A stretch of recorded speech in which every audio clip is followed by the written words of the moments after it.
না, আমি যদি ভুল হয়ে আমাকে কারেক্ট করে দিবেন। 20 বছরে 20টা সূরা মুখস্থ করেছেন? কথা বলেন, ভয় পাচ্ছেন? 20 বছরে 20টা সূরা কি মুখস্থ করেছেন কখনো? 20টা হাদিস বলতে পারবেন? 20 জন সাহাবীর নাম বলতে পারবেন?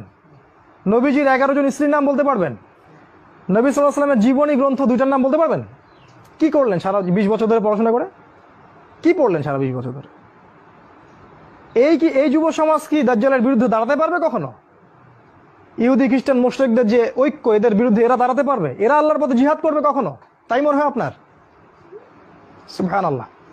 কথাগুলো আমি আঘাত করতে এখানে আসিনি, আমি শুধু আপনাদের বিবেকটা জাগ্রত করতে এসেছি যে এমন একটা এডুকেশন সিস্টেম আপনাকে পড়াশোনা করিয়েছে যাতে করে আপনি আল্লাহর পথ থেকে সরে গেছেন এবং ইসলামের বুনিয়াদী বিষয়গুলো সম্পর্কে আপনার জ্ঞান নাই।